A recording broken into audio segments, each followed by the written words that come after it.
Hillary Clinton's body count continues to accumulate, most recently at an accelerated rate it seems over the past 2 months as President Donald Trump closes in on her freedom. We already know that nobody is off limits as the butcher of Benghazi has proven just how far she's willing to go in order to protect herself. America's heroes are collateral damage in the trail of secrets that Hillary is desperate to keep hidden, as we saw in Benghazi and are seeing now again with the sudden death of a former Marine. It has now become clear that the Clintons have stepped up their vile antics to the most alarming level of depravity yet, and this time went way too far. The not-so-coincidental sudden deaths of people that found themselves with information on the Clintons or somehow in Hillary's crosshairs cannot be overlooked any longer. She operates under the philosophy that dead men don't talk and has a list of people she's now silenced forever. James Dolan was one of the unfortunate souls to find himself murdered after he worked as a WikiLeaks collaborator and co-created the technology that allowed WikiLeaks to obtain and publish the leaked DNC and Podesta emails. Perhaps you could say that this 36-year-old's cause of death was simply trying to expose the truth, although the coroner is calling it something else.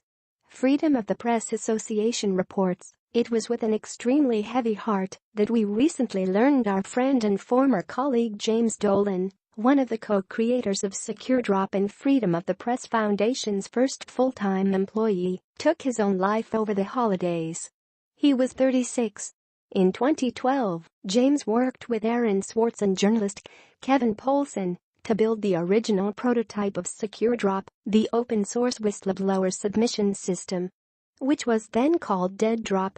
Poulsen described James' role in the project's creation in The New Yorker in 2013. In New York, a computer security expert named James Dolan persuaded a trio of his industry colleagues to meet with Aaron to review the architecture and, later, the code. We wanted to be reasonably confident that the system wouldn't be compromised and that sources would be able to submit documents anonymously so that even the media outlets receiving the materials wouldn't be able to tell the government where they came from. James wrote an obsessively detailed step-by-step security guide for organizations implementing the code. He goes a little overboard, Aaron said in an email. But maybe that's not a bad thing. Beyond a couple references on our website, that New Yorker story is virtually all that is in the public domain about James' involvement in the project, and that's how he preferred it.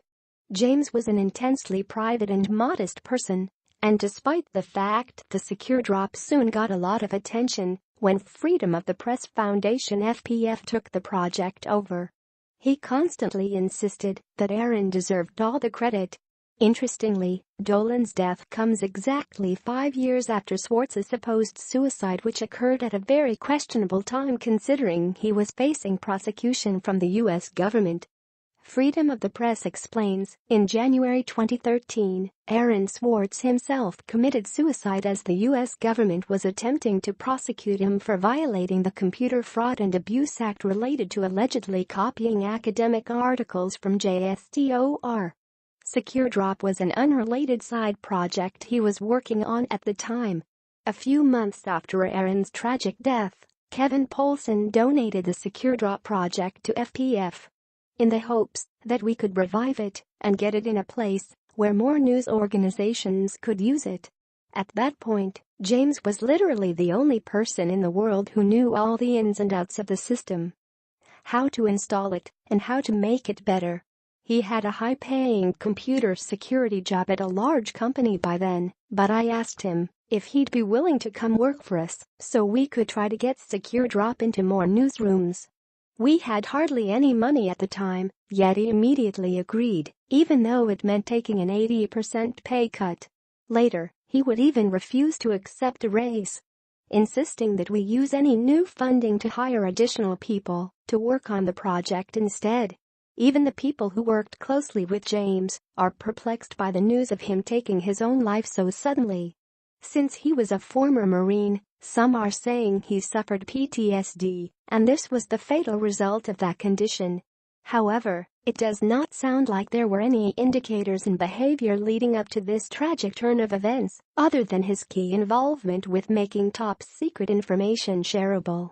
It's really hard to believe in consequences, since to do so, one would have to ignore the glaring facts. Both Aaron and James committed suicide after being persecuted by U.S. prosecutors. They deserve justice after having died at such young ages, 2 more in the long list of coincidental deaths.